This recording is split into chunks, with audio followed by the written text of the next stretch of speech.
What is spam? Well, it's a kind of processed meat, sort of pink in color, comes in a can. Spam can be found in almost any grocery store, referenced in a popular Monty Python song, basically all over the place. Oh, not that kind.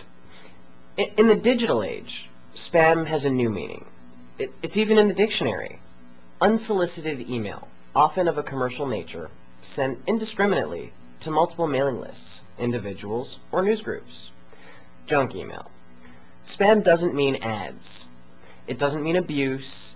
It doesn't mean posts whose content I object to. Spam is a funky name for a phenomenon that involves flooding the internet with many copies of the same message, in an attempt to force the message on people who would otherwise choose not to receive it. Most spam is commercial advertising, often for dubious products, get-rich-quick schemes, or quasi-legal services. Spam costs the sender very little, often nothing. Most of the costs are paid for by the recipient or the carriers, rather than by the sender. Email spam targets individual users with direct mail messages. Email spams typically cost users money out of pocket to receive. Many people, anyone with measured phone service, read or receive their mail while the meter is running, so to speak. Spam costs them additional money. On top of that, it costs money for online services to transmit and store spam, and these costs are transmitted directly to subscribers. One particularly nasty variant of email spam is sending spam to mailing lists, public or private email discussion forums.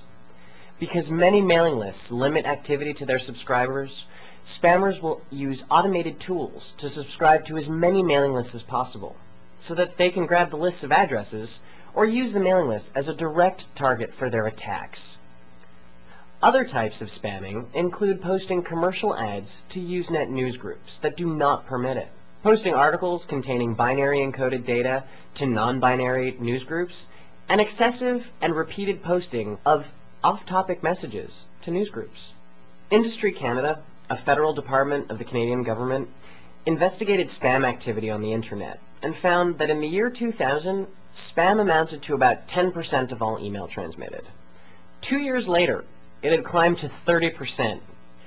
And by the end of 2004, spam constituted as much as 70% of email worldwide. And sadly, it's still perfectly legal in most places. Unlike Canadian laws, the state of Virginia has one of the toughest anti-spamming laws in North America. The law focuses on spammers, people who send unsolicited bulk email through deceptive or fraudulent means.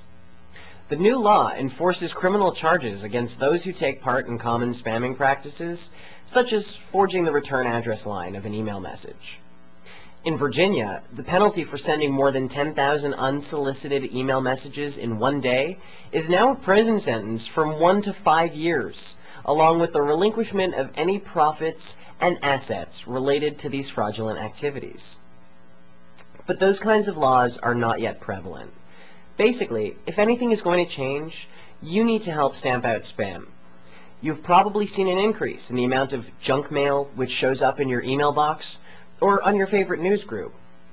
The activities of a small number of people are becoming a bigger problem for the internet. Help fight spam to keep the internet useful for everyone.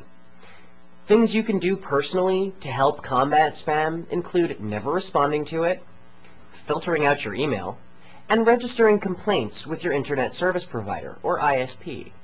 There's one cardinal rule to remember when dealing with spammers and rogue sites. We must hold the high moral ground. Don't threaten violence or vandalism or pursue spam-like tactics in retaliation. This also applies in Usenet. Don't follow up to spam postings, lest your posting also becomes spam. Spam is something we all have to deal with until stronger laws are put in place.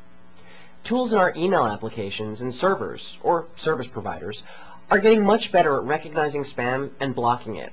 It will only let up when it finally becomes unprofitable, and we can all help make that day a little sooner.